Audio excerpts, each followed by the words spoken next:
This is Sugar Cubes by Abner Kelmer. And we're here with Josh Shelton, everybody. Look at that. I did a slideshow and stuff for you. I'm excited to show it to you. It'll be fun. I haven't spent a lot of time with Josh before, and so we're going to explore a few things and talk, and it's going to be just a great time. It's going to be a great time. I'm looking forward to it. As we get started here, I'm gonna hide Josh for a minute, and I'll tell y'all a few things that are happening and share some stuff with you if you don't mind. Let's see if I can't share my screen here with you, a few things. The first thing I want to let you know is, look, we're broke. All right? Straight up. Joe and I are broke. We got supposedly this money coming in and this, but it's not coming in, guys. I appreciate your donations, and I thank you very much. I really do. But we need some more money. We do. Honestly, we got the boxes are paid for. They're coming. The coins are paid for. They're coming. We've got the T-shirt things going. So, that helps, but, if you support us, if you want us to keep doing this, just keep helping us. Right? Really, this is our donors, our basic donors, our senior donors, our master rated donors. McManus, you're the Cool Guy Award winner. Thanks so much. If you want to know about how to be a Cool Guy Award winner, get with McManus on how to do it. It involves us being here online and stuff. And our master rated donors, Williams, Jackman, Calderon, Hackey, Fernandez, Evans, Cobos, Wino, Ridgeway, Barrow. Thank you. Our senior rated donors, Newton, Diaz, Shrum, Kirkendall, Allen, Ross. I love y'all. Thanks for your support. If your name's not on the list, please help us out. Help us, Look, Joe, I want to share something with you guys just for a second. My buddy Joe, he's having to move out of his house, relocate his family, get these boxes done for me. And I'm a friggin' tyrant, and our buddy, Frank Calderon, just lost his brother and his son. And please give to that cause if you can. Everybody's either broke or flush. I don't know where you're at, but if you can help out, golly, we really would appreciate it. Thank you very much. This is just Joe and I. Let's share with you the website, and so that if you're watching, you get a chance to see right there. And tell your story, donate right there. Go, But what I want to show is what this is about. I want to show you this guy's picture right here. Look at that guy.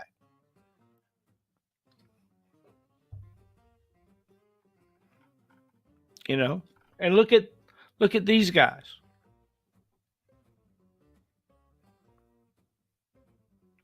So that's kind of what this is about. Get our stories told before we're too sick or too old to tell them.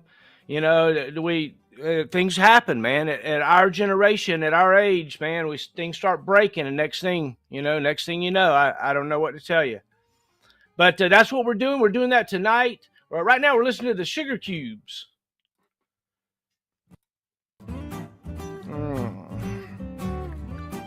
And I'm going to bring Josh back on here, and we're going to get him started, man. We're going to get started talking about things. And I'm excited. Let's watch this first. Let's do this first. Let's watch this. This is a little slideshow I did. I stole all his pictures off of Facebook. I found that photo in the sofa, and it's from way back in '01. So I guess there's much I never told you, like who I am, who I love, where I've been and where I came from. Grew up on 913 of Blue Rock. Memories of 6 kids running around those halls. Then out in California sunshine. We wore no shoes through alley-oops and shattered windows, throwing baseballs.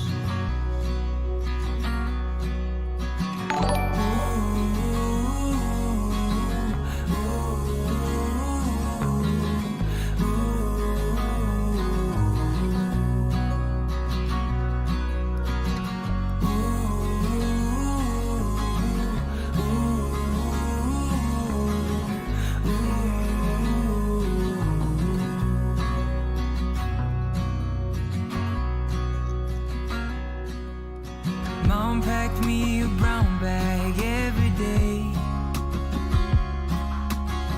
from 5 years old up to 18. A note that said I love you XO, and all my friends, they're begging me, making bids on Mom's fresh cookies. And I quit playing ball at age 15, traded my new bat for an old guitar. It broke Dad's heart, but he still loved me. Tribute slideshow for Josh Shelton, everybody. Somebody got on the Facebook today and was like, I didn't know he passed away. And I was like, that's one of the things about this that's such a rough thing to do when I publish those tribute slideshows. Part of this, Josh, is so that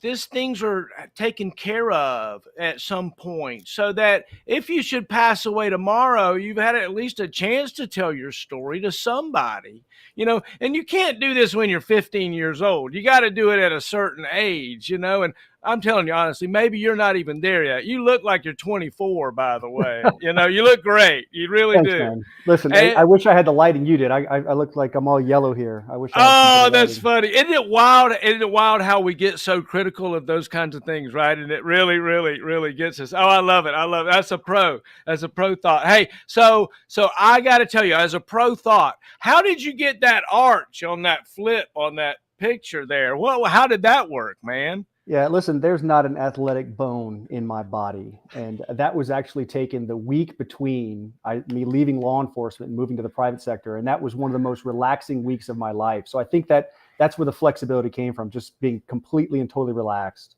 Amen to that. Amen to that. So where were you born? Where'd you grow up and stuff? I was born in Heidelberg, Germany. My dad was in the Army, and I was born in Germany. We lived there for 5 years, and we lived at Fort Huachuca and Fort Carson. My dad retired from active duty and moved to a civilian job with the Army at Fort McPherson. And so I would say that I spent my formative years in Peachtree City, just south of Atlanta, from age probably 10, and I still live here now. So I would say I really did my growing up in Peachtree City. Oh, wow. So that's such a wonderful, affluent community, and, set just south of Atlanta, wonderful neighborhoods, wonderful road network until you try to get into Atlanta. And it's a great place to be from. So what was it like to be from Peachtree City? Like if somebody from Argentina says, what's it like to be from Peachtree City? How would you differentiate it for them? Well, first and foremost, I think that the thing that I loved about moving here especially from Colorado, which is where we were before we came here, was just the lush, the green of Georgia. The South is just so beautiful. And that was immediately, awesome. Great for us as a family to see actual vegetation. And then the other part is the community. It's just a tight-knit community, great schools. I'm one of those people that likes to live in a subdivision. I like having neighbors. I like being social with my folks. So, growing up in that environment is just, you move into a neighborhood with friends that are automatically going to be, friends for life because of that close proximity. So it was great. And it's still a great place to be. I'm glad to raise my kids here. My kids are going to the same high school that I went to, which is a little bit different for such a young community that we have. When I went to high school, there was very, very few folks whose parents went there, and now it's slap full of them. So this community's grown up a little bit, but it's still a very tight community. and still has great schools and just a great place to be a kid. So, what were you like as a kid? Were you getting into fights, or were you quiet and reserved? Or you said you were excellent at athletics. You already stated that. Yeah, no, I was terrible at athletics, and when I played little league baseball, I played right field, and when you're in little league, you know that right field's not the place to be. Always batted dead last. Yeah, that was all So me too. I always tried to be the funny kid. I always thought that I could make my way into people's lives through humor and trying to connect to them that way. Uh, I'm certainly not the kid that was involved in any fights or anything like that. Oh my gosh. So my favorite joke is, what did one math book say to the other? And the answer is, I got a lot of problems. Do you have a favorite joke? Do you have a go-to joke? I do, but I'm not sure you can tell it here. Good one. Oh, that's so funny. That's so funny. Isn't it interesting how humor brings people together, right? Yeah, especially when I think I have a deep desire to make people laugh, and I love doing that. So when I'm trying to connect with people, I feel like when I can get them to do that, that's when I know I'm going down the right path. Have you ever thought about trying to do a stand-up routine and getting up on stage and trying it? No, I think that there's probably a few things that terrify me as much as standing on a stage and talking to people. It's certainly something that I have always struggled with throughout my career, and still do. And I try to find ways to get out of my comfort zone, and this is one of those ways to do it. I say I think this a lot. Everyone I think has a gravity of things that hold them back, and that's certainly one for me. And so I feel like anytime I can defy that gravity, defy my own gravity, I'm growing, and that's good. But the only way to do that, the only way to grow, I think, is to be a little uncomfortable. Oh, interesting. Interesting. Yeah. So what kind of things are causing you discomfort right now? At the immediate moment, I'm good. But I learned today that I got put on a pretty big project for work, and it's exciting, and terrifying all at the same time. So I got about 6 weeks to get ready, and I plan on doing just that, because I feel like the best inoculation for stress is preparation, and so I'm going to spend the next 6 weeks doing just that, getting really, really ready.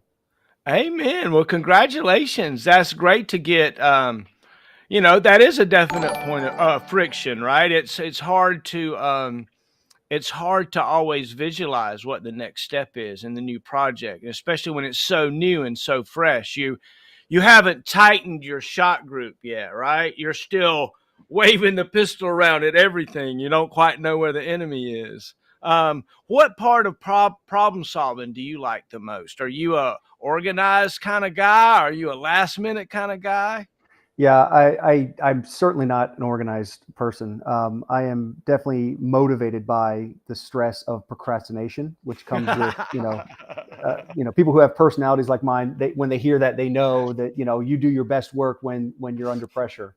The problem with that is also comes with a terrible amount of stress. You really, really feel it when that happens. So I try to balance that out and make sure that I have enough time to prepare, but also I need some of that fear and some of that pressure to get it done right. You're a well prepared procrastinator. That's right. Well, I try to be. Yeah. Amen. Amen. All right. So, what brand of shoes do you run in? Right now, I'm in On Clouds. I don't change my shoes out as much as I should. The last pair of shoes I had, I ran 1,300 miles in, uh, Whoa.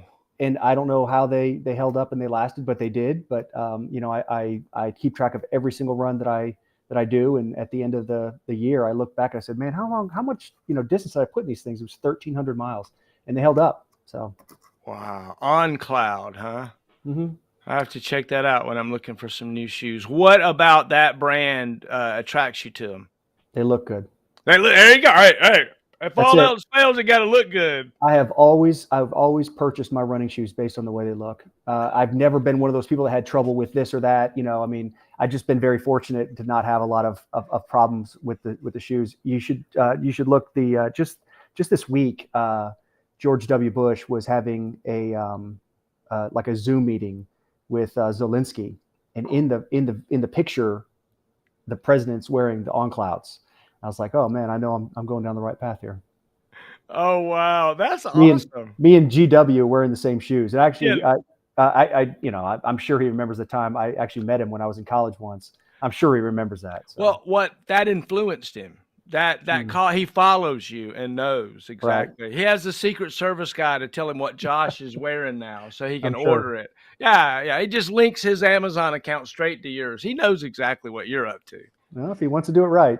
That's right. You just get with Josh because he. So, what else are you an expert at? You know, what is it you run? Obviously, so you got to be an expert at doing that. At least to somebody like me. You know, I'm a total amateur, right? I got me some Brooks shoes because they look good, and I run. You know, at least about 3 miles a week. For a 54-year-old guy, I'm happy. I'm That's cool. great. Yeah, I'm that's cool. great. I wouldn't say I'm an expert at running. I think I've done it a lot for many, many years. And I think the thing that I love about running and exercising is the suffering aspect of it. There's very rarely in your life can you find these experiences where you can suffer that much and grow. You know, I mean, growth comes from that suffering. So when you train for a marathon or when you complete a full marathon, you know what that suffer is, and there's just nothing like it, man. Oh my gosh, you desire the suffer. Do Yeah, you do that's you what's good. get the runner? Do you get the runner's high? I hear a lot about that. I don't think I get that. I've heard that, and I've certainly felt great after a run, but I don't think I've ever been in the middle of a run and felt like, oh, this is awesome. I really wish that this would continue. Yeah, and it's interesting. It's interesting. I keep looking for it, right? I'm like, okay, it's gonna come along anytime now. Yeah, I will tell you the only thing that really distracts me while I'm running and does good for me is a good song uh, or trying to solve a mental problem. If I have to solve something, going for a run is the best thing I can do. Because one, I'll probably solve the problem by the end of the run, and I won't remember the run at all. I will just be chugging it out. I have my best times, all that kind of thing. That works for me anyway. yeah, I What agree.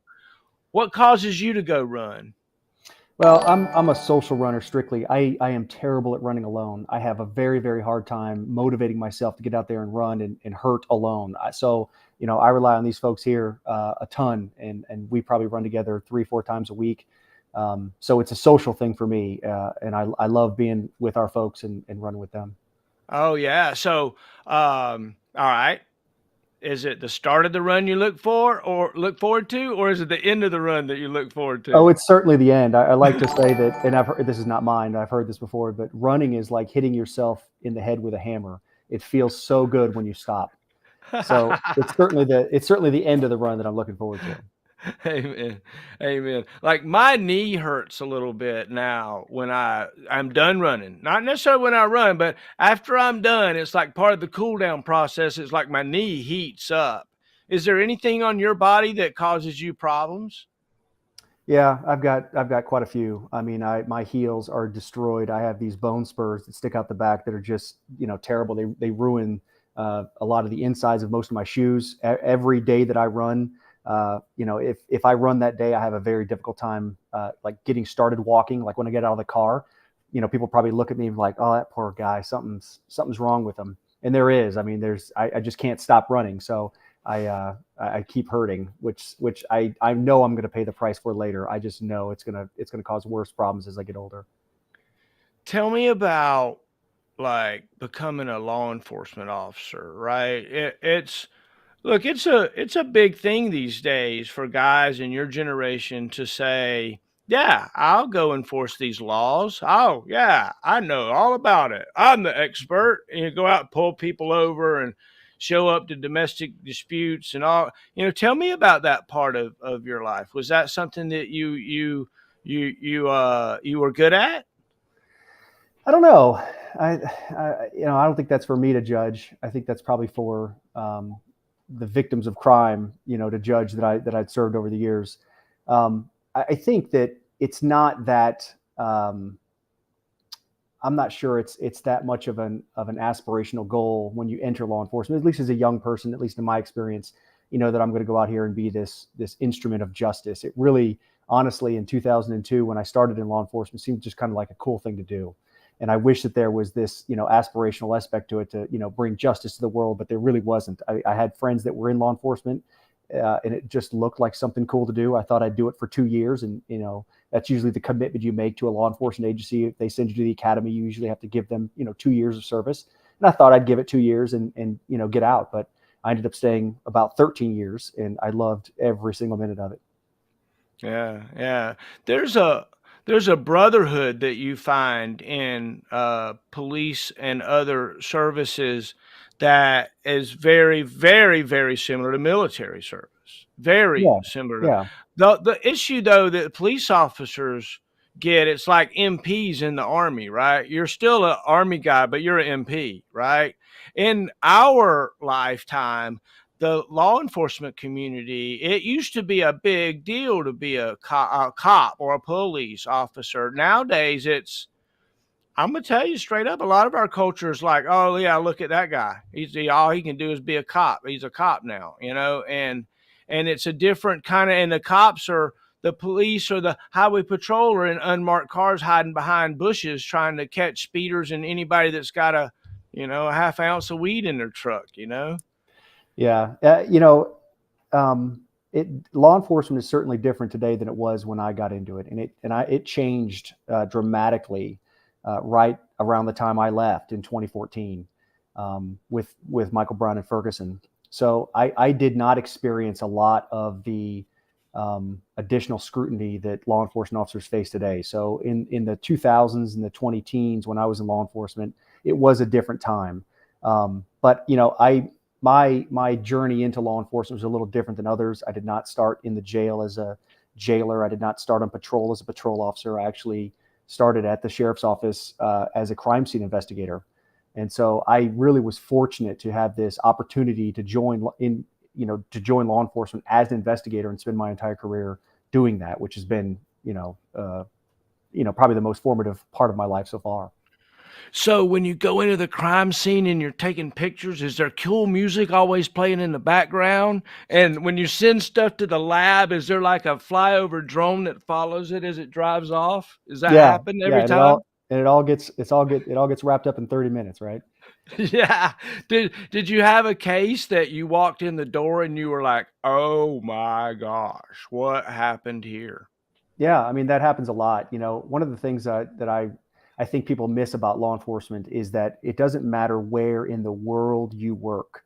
If you work in law enforcement or you work as an EMT, a firefighter, a dispatcher, um, you're gonna wade through the muck of humanity. And it doesn't matter if you work for a big agency like New York or LA or Chicago, or a small agency like Dothan, Alabama. All of these places, all of these police officers, all of these firefighters and paramedics respond to the same car wrecks and suicides and natural deaths. They see the same domestic violence cases. They see just the muck of humanity. It's, when you're in that public safety realm, it's like the veil's kind of pulled back on polite humanity, and you get to see really, I think, the way humans are when they're not on their best behavior, which is a good thing. I think you get a kind of an appreciation for living a good life by seeing that, but it also has a tendency to, I think, make people jaded and make them think that everyone's up to no good, and that can be tough. And that's I think that comes along with just the business and staying in any amount of years. You start to get that way, and I think that and that's one of the reasons I think that law enforcement is a young person's game. I think that it's a good place to start, and it's a good place to have some great experiences. But for me at least, it's definitely not something I wanted to do my entire life. Amen. Amen. Well, thanks for your service, right? And was there any high profile cases that you worked on or was part of that you're proud of the work that you and your team put in to get a bad guy taken care of or somebody safe or something? Sure. I mean, there was high profile cases that were, in the press a lot. You might remember the Chris Benoit, the wrestler guy that killed his family. That was a case that occurred in our jurisdiction. There was a couple books written on those two girls that murdered their grandparents. That was way back when. Those were high profile cases, but the thing about being an investigator and being a detective is not like you were talking early on when you see it on television. It's not about trying to be smarter than a criminal, because frequently that's not difficult to do, right? Criminals, especially when you're talking about violent crimes, aren't acting in some premeditated fashion where they're going to plan it all out. Usually it's the heat of the moment and they're doing something, very instinctual, basic, like animal like. So that's not difficult to figure out. I mean, really to be a good investigator is really just to be curious and to follow the process and follow the steps and see it through to the end. That's really what makes a good, investigator, not someone who's smart. That's not, it's not difficult to be smarter than a criminal, but it is difficult to have the stick-to-itiveness to go all the way. Were you good at doing your job? And was there a time when you looked around and you went, "Oh crap, I messed up"? Sure. Yeah. Everyone makes mistakes. The thing about being in law enforcement, especially about being a detective, and there was a difference. When I was a crime scene investigator, I knew that my goal was to become a detective. I wanted to be the case agent. There's a difference between helping out on a case and then actually having control of the case and being that person that saw it all the way through to court. So yeah, there was certainly a time where I had those moments where I was like, I'm in over my head. I'm one of those people that has imposter syndrome, like everywhere I show up, I'm like, these people, do they know that I'm not supposed to be here? Like, I'm just faking it right now. I'm just acting like I know what I'm doing. All of us. Right. Oh, And yeah. so so when the stakes are so high, though, it's kind of funny. You're standing in a room, possibly with one or more dead people, and you're like, I have to, be the one that's responsible for this. So this is ridiculous. This is asinine. You should not trust me in this situation. But when I first started as a detective, I remember a time when my first assignment was to work in crimes against women and children. So the vast majority of cases I investigated were child molestations. And the real difficulty with those types of cases is that there's not a lot of physical evidence. Most of the time, the vast majority of the time, we would make arrests based on the interview of a child. And you had to rely on either the bad guy confessing or messing up in some way that would, kind of link him to the crime enough to get probable cause. And then, we eventually were going to have a jury trial. But the first case I ever arrested somebody on, we were in the interview room, and I looked at him and I said, "Listen, man, you can tell me the truth or you can go to jail. It's your choice." Now, this is a massive ethical violation when it comes to interviewing. You can't give a suspect this kind of binary choice between telling the truth or going to jail. You can't do that. And so I didn't realize this at the time. I was just so new. And like I said, I'm just trying to fake it, until I make it. And this case went all the way to trial. And I'm sitting on the stand at trial. And the defense attorney plays the tape and stops it and says, "Judge, we're going to throw this confession out, right?" The judge is like, "Absolutely." He's like, he clears the everyone out of the courtroom. And he looks at me. He's like, what made you think you could say that? I'm like, wow, this is terrible. It was like my first, real case. And here I'd made this massive blunder. But the good news is he had made other admissions later while he was properly Mirandized in a second interview, and he was convicted. But still, when you make an error and you're in that role and the stakes are so high, you certainly feel the pressure. Oh, yeah, right. You feel like your face go flush, and yeah. Did you ever have to defend yourself? Were you ever attacked? No, luckily as a detective, you're usually showing up after the fact. So I always had, I very, very frequently had that luxury of showing up well after either the bad guy was apprehended or long gone. Oh, I always wanted to ask people this. So this is you got official business, right? Did you ever show the guy your little badge to get out of a ticket, like when you got pulled over on the interstate in another state or something? Yeah, sure.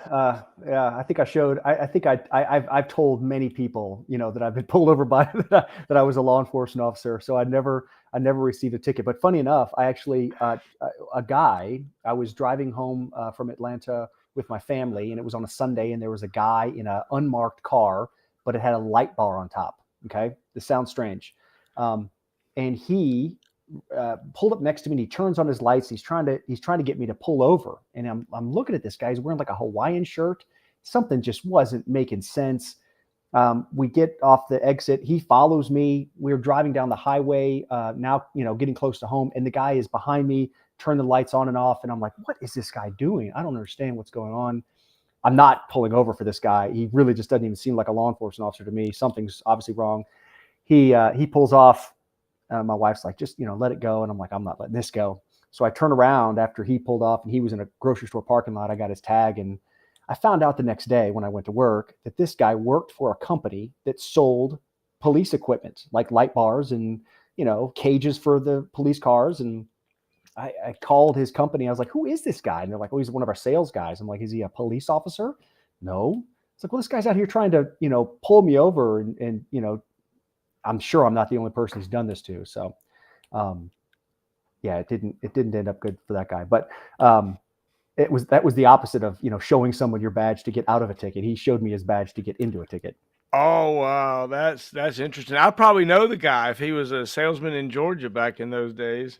Oh, I could say his name. I think he might still work for the company, but I arrested him for impersonating a police officer. Oh wow, that's crazy. That's crazy. Yeah, don't say his name. Don't say his name. I'm here with Josh Shelton, everybody. I'm having a good time. Oh my gosh. So tomorrow night, let's talk about real quick. Let me show you who I'm gonna hang out with tomorrow night real quick. Where you at, Mark? There you are. We tried to get together last night, it just didn't work. But tomorrow night, PGA caddy, tour caddy, and motorcycle aficionado and paratrooper, no legs allowed, Mark Hamilton. He's going to be with us tomorrow night. I'm excited. It'll be a good time to talk to him. I just cannot imagine the stories that he's going to tell when we talk tomorrow night. It'll be a good time. So it starts at 8 p.m. Eastern, 7 Central. I'm here tonight with Josh Shelton, and we're telling stories. Tell me about your family. Brag on your kids for me a minute. My kids have taught me that, that old saying, like, oh, kids these days, they don't have it as hard as we had it, or they don't have to do like we used to have to do, that kind of thing. I'm so impressed with my kids and the work that they put in at school, the effort that they put in to their education and how their goal setting. I never did any of this stuff. I mean, I couldn't have cared less about, what was going to happen to me after high school. So I'm just so impressed with them. And a lot of that is thanks to, the school system and the care they put into taking care of these kids as well. Amen. Yeah. So I'm just impressed with them, but they get it all from their mom. Their mother, my wife, is the smartest woman I know. She is, she was like, one of the top grads in our high school, and then the top grad in her college, and one of the top grads in her law school. And she's just really, really a brilliant woman. And there certainly must be something wrong with her to have stuck with me for this long. I haven't figured out what that is, but it could be serious. I just hope I hope they don't cure her too quickly, though. Yeah, I know what it is bone spurs. She's attracted to your bone spurs. That's what it is. Oh, well, I got some big ones, bro. Oh, baby. Ooh, yeah. Oh, yeah. So, like, when you were a kid, like, what did you think about you were going to be when you grew up? And who was your favorite superhero? I don't know if I had a vision of what I wanted to be when I grew up. I mean, I really was the type of kid that just kind of, like was only focused on one foot in front of the other. I don't think I got serious about what I wanted to do with my life until I graduated high school and decided to go to college.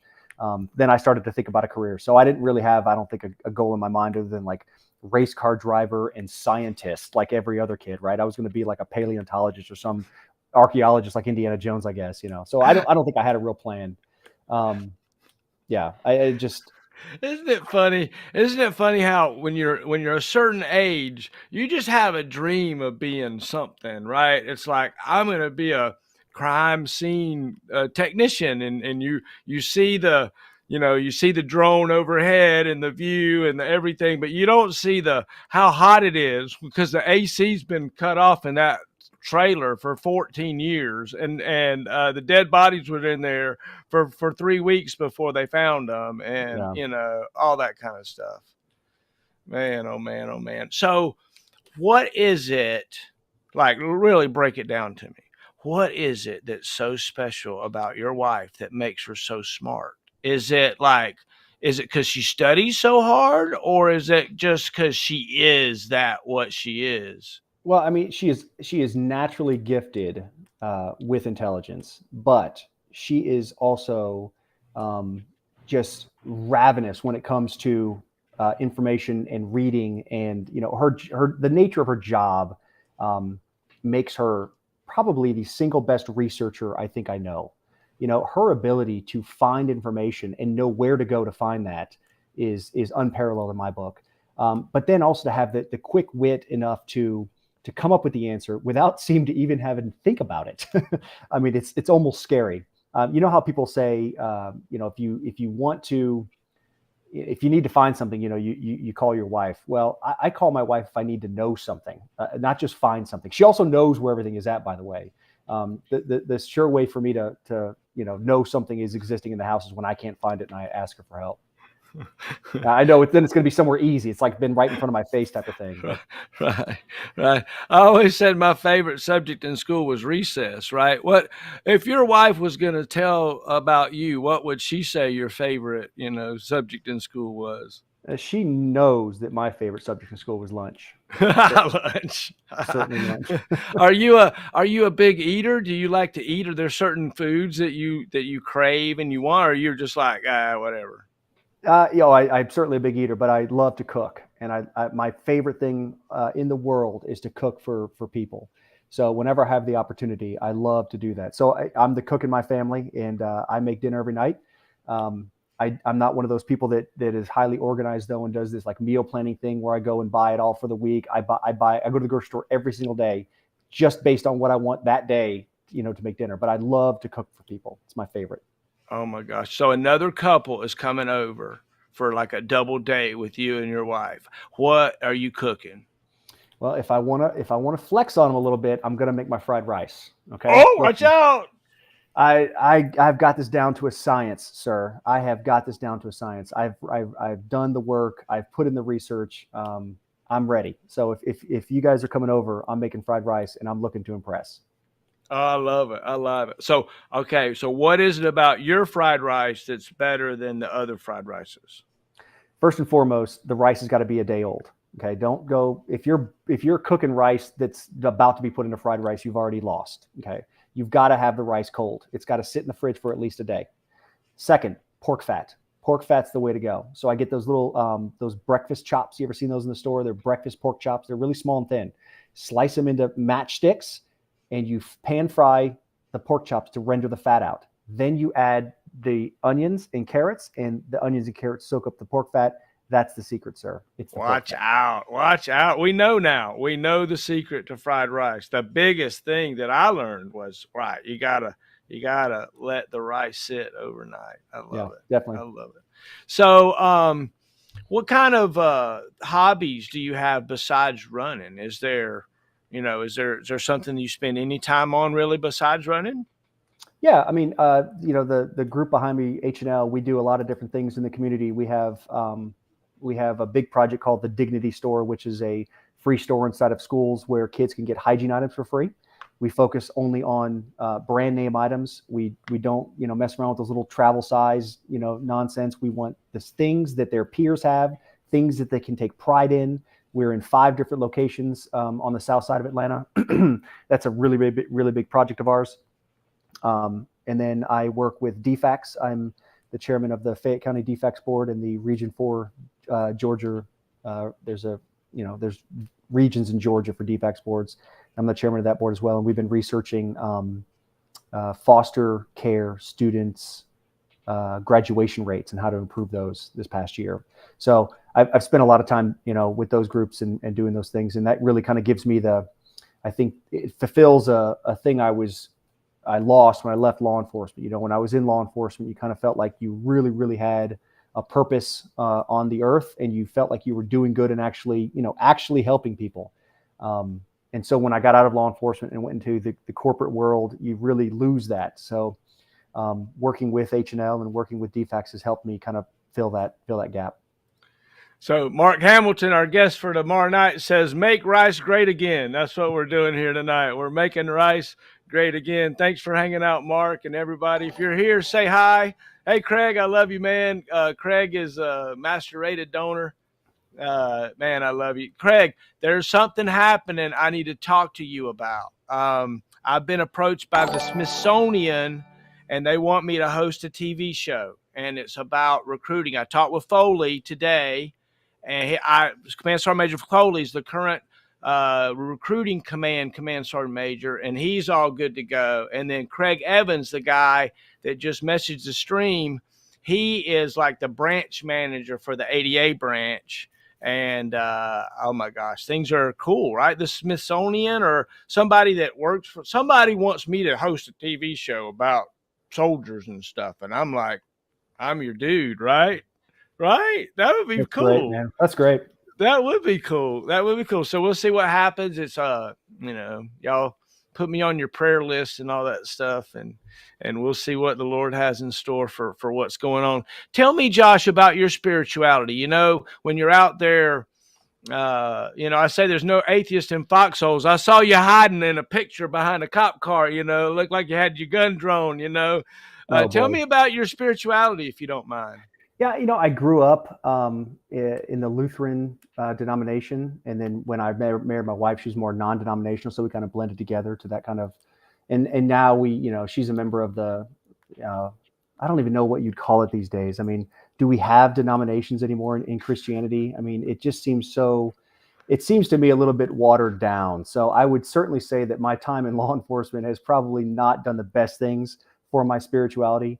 I don't want to be jaded. I don't want to be that person that thinks that everything's bad. But I think when you get a view of humanity that kind of shows that, I don't know, man, there's an equality to life that seems to be cruel sometimes.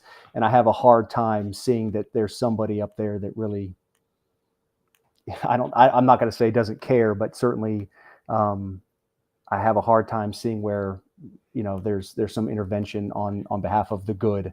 It just seems like, I just think nature's cruel, man. Amen. Amen. So two responses to that. My dad says heaven will be way larger than we think it is and include way more people than we think. And your worst day, you're still breathing and you're still out there chomping it up and doing your thing. And dude, your spirit is contagious. It really is. Tell me a little bit about your mom and dad and where you come from. Tell me about your roots and how that affects you. Well, it's funny, my mom was actually in the service as well. And you were just talking about recruiting. My dad was a recruiter. And when my mom was in basic training, when she was in Army basic training, my grandfather died. And that's how my parents actually met. My dad was tasked with helping her to get out of the military so she could, tend to her family. But I think growing up in a military family and moving around so much did great things for our family. My parents are very resilient people, very adaptable people. You could drop them in the middle of any party and they're going to get along with everybody. My parents are very social beings and they always love to have a house full of people. And I feel like I've got some of that in me as well from them. And I'm grateful for that. My sister as well, growing up with a sibling and moving to all these places, you have an automatic friend, wherever you go. And so as a kid, it was great to have such a close family, and moving to all these places, I think that made us closer, and it made us, just a better family. Amen. Amen. So tell me about your family house and your family car and stuff. You live in a neighborhood. You already talked about that. Tell me about how y'all get along and who goes to dance class and who plays baseball and what's happening in your family like right now. Well, my oldest just got her driver's license, which is a little bit scary. Woo! It's funny when you think about how recently it feels like I got my driver's license and then now she's got hers. So she's going to be a senior next year. My middle daughter is going to be a sophomore. My son, he's the youngest. He's going to be a freshman. They're all going to be in high school together. And he's doing track. He just finished doing shot put at the middle school. My middle daughter plays volleyball and basketball. And then my oldest daughter is, she's working her tail off, man. She is working every single day after school and, taking the SAT 3 times. And she gets more college mail than I can imagine having got. So she, my kids definitely, like I said, take after their mama. They are much, much smarter than their daddy. And I'm grateful for that.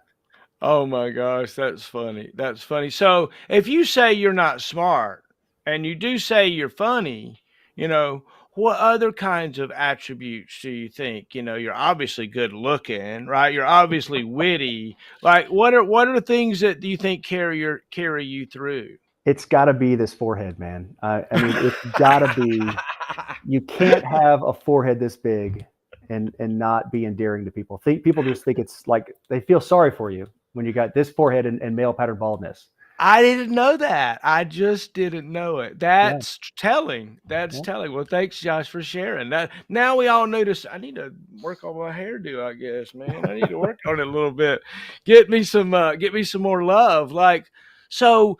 Tell me kind of about. So, have you already outlined both of the charities? By the way, cool idea of providing things for youngsters that aren't able to get them, and providing brand name stuff. That's really interesting. Where did that need come from? How did you become part of that group doing that kind of thing? You know, it started when I was in law enforcement, and we started a charity and an entire business called Shop with the Sheriff, and it's like Shop with a Cop. You know, we stole the idea of having law enforcement officers taking kids shopping at Christmas. Um, the idea for Shop with a Sheriff started with Shop with a Cop, but we kind of improved it a little bit and made it big. We went all out. We love the idea of taking care of those basic needs first. So like whenever we took kids shopping at Christmas, we took care of all the coats and hats and underwear and pants and shoes and all the basics first. And then we went over and made sure that, you know, everyone left with something really cool. We wanted to see bikes in carts, and we wanted to see gaming systems and that kind of stuff. So we just kind of went big. After I left law enforcement, I still continued with Shop with the Sheriff for a couple of years after I left law enforcement, but I felt limited by Shop with the Sheriff because it was only Christmas time. So this group here, H&L, was kind of born of that, and was more flexible in that we could do whatever we wanted. And so the Dignity Store is one of our first ideas, completely stolen from a newspaper article I read in some, I don't remember, maybe it was a magazine about a place in Pennsylvania, I think it was, that had a pantry inside the school where kids could get food. And I don't know why we didn't want to get involved with food. We felt like hygiene products might be a little bit better, especially for, you know, middle school age kids. And it's been a massive success since then. We want to make sure, like I said, that we have those brand items because we want, you know, when kids are in the situation where they need hygiene items, you know, a lot of times they're in situations that are worse than just the hygiene problem, right? When kids are experiencing poverty, we feel like by giving them these awesome items, they get just a small measure of control over something that's theirs. And when they have that ownership over something, you know, that might give them a little more confidence. That might help them make that next step. So we feel like we're doing just a small part with the hygiene items to give kids, you know, a little boost as they get older. I think that is absolutely amazing. Thank you, Josh, for sharing what you're doing in that regard.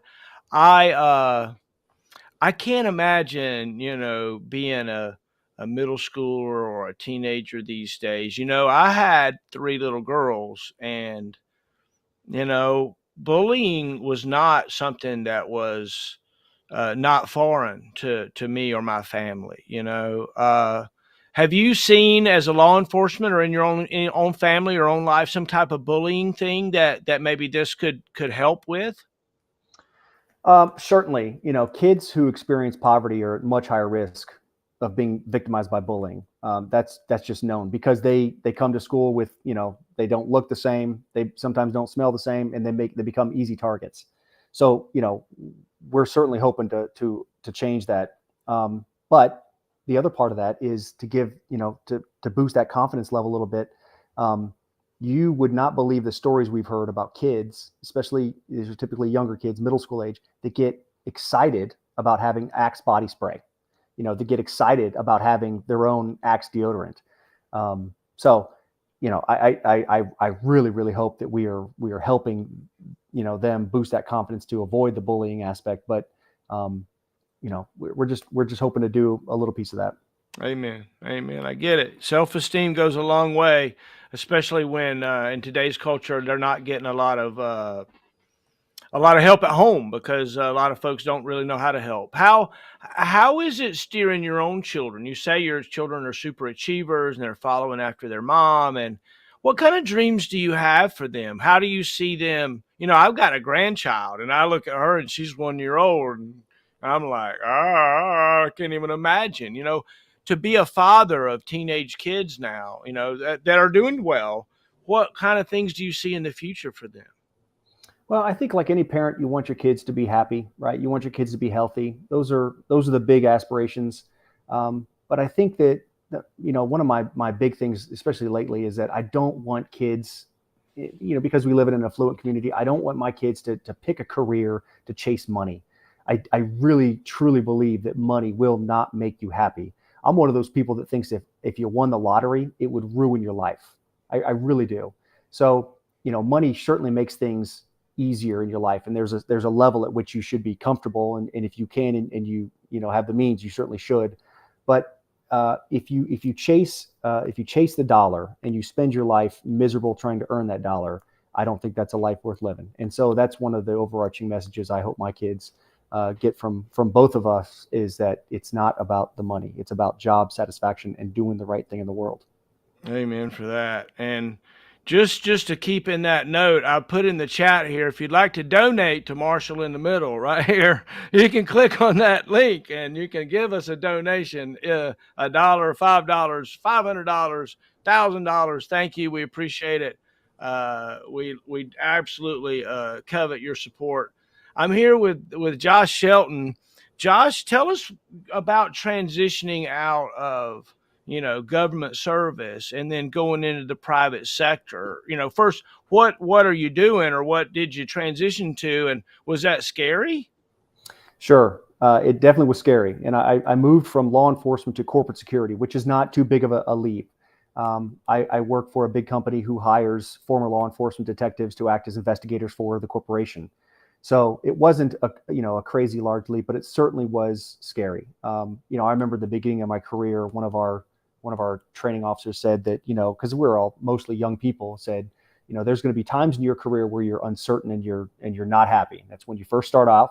Anytime you get a promotion, when you transition to something different, and then when you retire. He's like, those are going to be those times in your life when you're feeling uncertainty, but just stick with it, and time's going to make it better.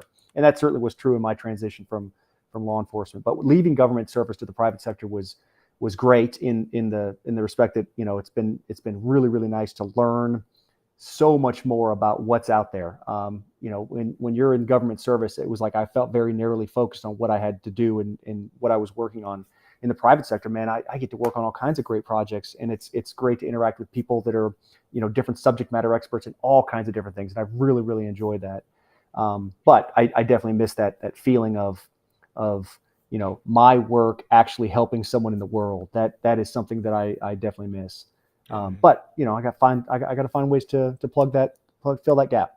Oh my gosh. Amen. So, hey, all right. So we've made it past 50 minutes, and I'm doing this master class, right, to be a streamer and all that. So if you're watching the stream right now, do me a favor and hit like.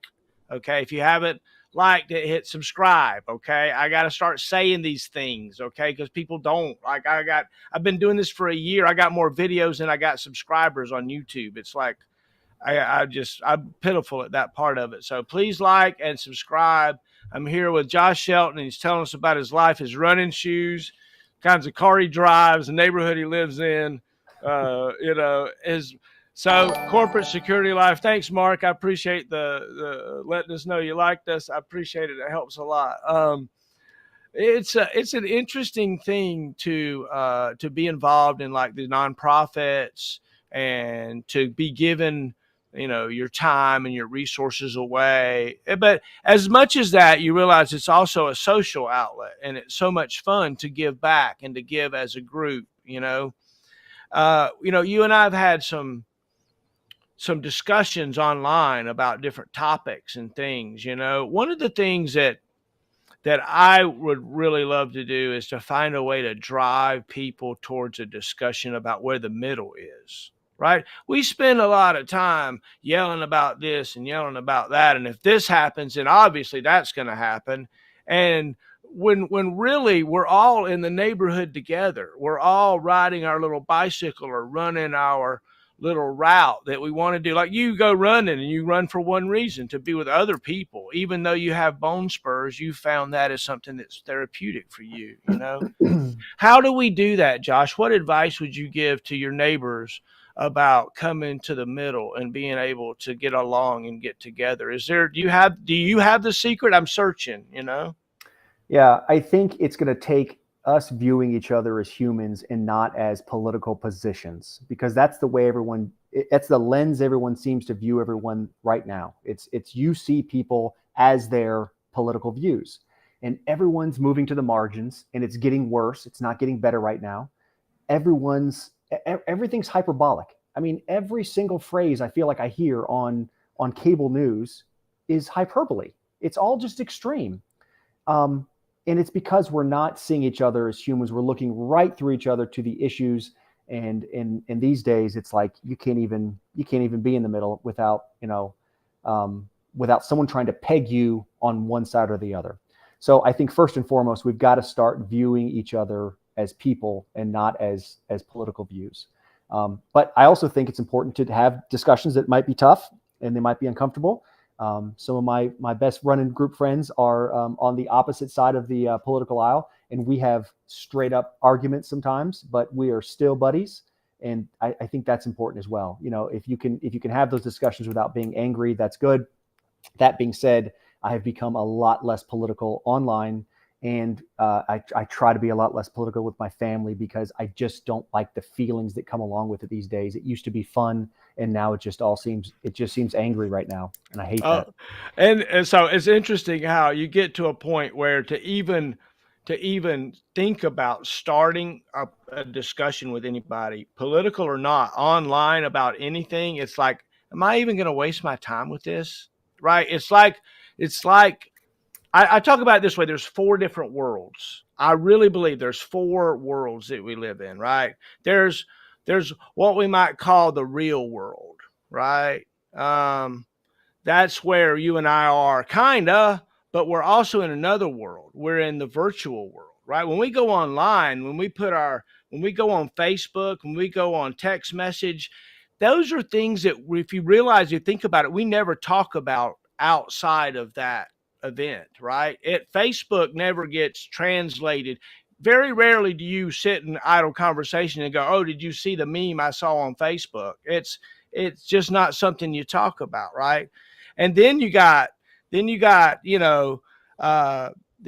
these worlds where we just don't intersect. And so if you get in the world of real world and then the world of online, the world of online gets so crazy polarized that it brings it back to the real world. One of the worst things you can be called in today's culture is a Republican or a Democrat, right? You're a Democrat. Oh, no, I'm not. Or you're a Republican. I didn't, whatever. It's interesting. It also seems like Republican and Democrat is just code now for fascist or socialist, right? Yeah. I mean, you don't get to be, everyone gets to be the hero in their own story, and then everyone else is just the villain. Oh, amen, amen. That you hit the nail on the head. Hit the nail on the head. So, what's your current challenges that you're dealing with on a daily basis? Is there things that you got going on that you're thinking about at work? You talked about the new promotion. Tell us a little bit about that. Well, it's just a project that I'm working on, but that's certainly the kind of stuff that I'm concerned with day to day. I mean, I'm trying to get ready for, a promotion, hopefully in the near future. I am always trying to prepare, for that. I'm always trying to be focused on what it takes to prepare myself for that next move. So, I'm concerned with that, day to day, but the nature of my job is such that, like it was in law enforcement, I have a caseload that I pay attention to, and I have investigations that I'm in the middle of, and then wrapping these ones up and getting those over to legal and this kind of stuff. So, but it's at a great pace. I mean, you compare, when I was in law enforcement, I was carrying 30 cases at a time, which is an impossible caseload. You can't possibly work on that many cases at once, to something much more manageable these days. And so I'm really enjoying the ability to focus properly the way I need to on each and every case. Amen. Amen. Well, I want to begin to think about closing out tonight, and I want to show you, we're going to get together the coin, and we'll engrave it with the number and get the thumb drive. It's a titanium thumb drive, so if the Russian tanks come over, they won't be able to crush it. It'll just hold up. And we'll put the slideshow and our interview on it, and the box is actually made in Ukraine. Have you seen that drama? Have you heard about that? That's crazy. I've been reading about that. Oh yeah, so they'll be on the way, and we appreciate any donations that you might send our way. And if there was a message as we begin to close out that you might give to yourself, 10 years from now, like imagine a time capsule of, do you have a pep talk you might give yourself and maybe one of your kids? I don't know. Is there something that you can think about to say as we close out? Yeah, I kind of hit on it earlier. Everyone's got that gravity. Everyone's got that stuff that holds them down. And the only way that you're gonna grow is to defy your own gravity, to really push beyond those boundaries. And it comes with discomfort. That is, there's no way around it. And so as long as you are taking that head on and you're not afraid to be uncomfortable, we're gonna move in the right direction. Amen. Amen. Well, I'm here with Josh Shelton, everybody, and we'll close it out with Sugar Cubes by Abner Kelmer. Thanks, man. Appreciate it. It was so much fun. Very good.